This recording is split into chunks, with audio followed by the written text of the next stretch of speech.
After this I saw in the night visions, and behold, a fourth beast, dreadful and terrible, exceedingly strong. It had huge iron teeth, it was devouring, breaking in pieces, and trampling the residue with its feet. It was different from all the beasts that were before it, and it had 10 horns. Daniel 7:10. The angel explained that this fourth dragon-like beast represented the fourth empire, counting from the time of David.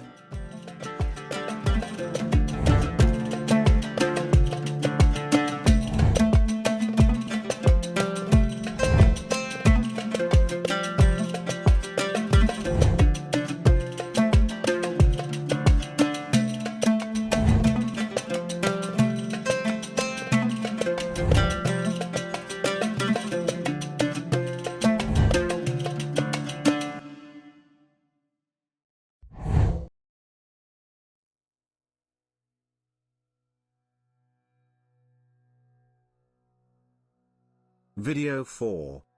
The four beasts that Daniel saw. The day of judgment is described in the prophecies of the prophet Daniel. And, while that should interest us greatly, other equally interesting things are found earlier in the same prophecy. They can be found in the 7th section of Daniel's prophecy. First, the prophecy tells us some things that were to come after Daniel's time and yet prior to the judgment day for all people. These include the rise and fall of several empires. The empires are represented in this chapter by four beasts. The first looked like a lion, the second like a bear, and the third like a four-headed leopard. The first was like a lion, and had eagle's wings. I watched till its wings were plucked off and it was lifted up from the earth and made to stand on 2 feet like a man, and a man's heart was given to it. And suddenly another beast, a second, like a bear. It was raised up on one side, and had 3 ribs in its mouth between its teeth. And they said thus to it, Arise, devour much flesh. After this I looked, and there was another, like a leopard, which had on its back 4 wings of a bird. The beast also had 4 heads, and dominion was given to it. Daniel 7:4-6.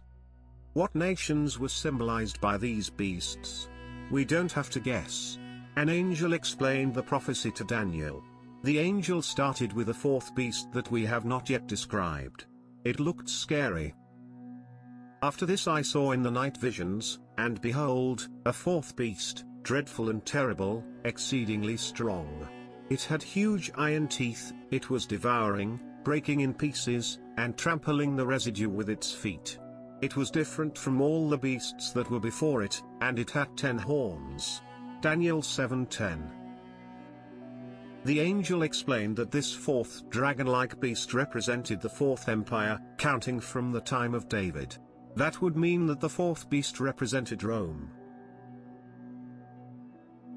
and that the first 3 beasts represented Babylon, Persia, and Greece.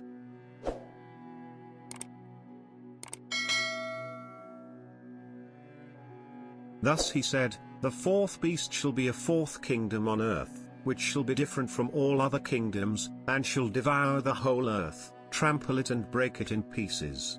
Daniel 7:23. There is a research document link below that you can access after this video that is the descriptions of these 3 empires historically, but in this series we will focus on the fourth empire. Do you remember that the fourth beast had 10 horns? Not only did it have 10 originally, but an 11th horn grew up and uprooted 3 of the original horns.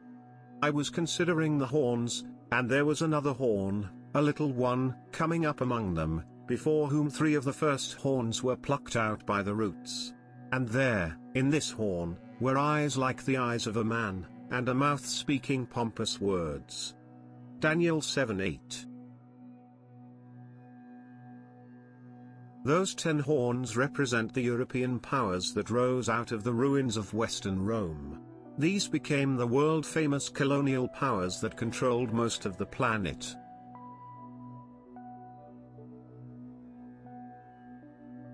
But what about those 3 horns that were plucked up by the 11th horn? And which power was represented by that 11th horn? History answers authoritatively.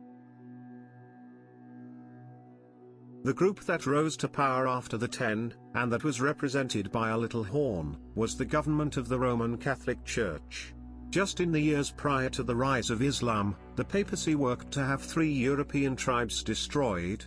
They were the Ostrogoths, the Vandals, and the Heruli.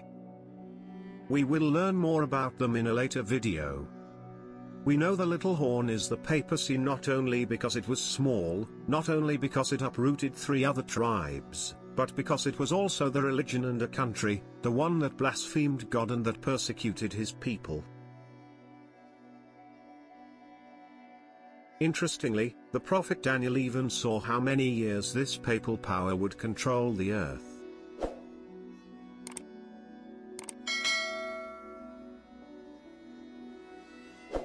He shall speak pompous words against the Most High, shall persecute the saints of the Most High, and shall intend to change times and law. Then the saints shall be given into his hand for a time and times and half a time. Daniel 7:25. Muslims largely remember this evil power for the work it did in the Crusades, when it slaughtered millions of Muslims before pulling out of the Middle East.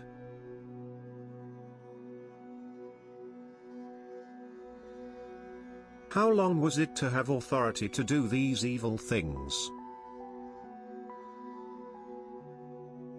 The phrase time and times and a half of time means 1260 days. And just as the beasts in this prophecy represent nations, so the days in this prophecy represent years. Moses and Ezekiel both used similar comparisons, using a day to represent a year. And history supports the truth of the prophecies. The papacy first gained power over the city of Rome in 538 AD, and when the Pope was taken captive by the French army in 1798, lost its power. So how long did the papacy exercise such oppressive control? For 1260 years. You probably noticed that these 4 empires, Babylon, Persia, Greece, and Rome, are the same ones that showed up in Nebuchadnezzar's dream about the metal image. In Daniel 7, just after the papacy does its dirty work, there is a picture of a judgment in heaven. We will study of the heavenly judgment in our next video.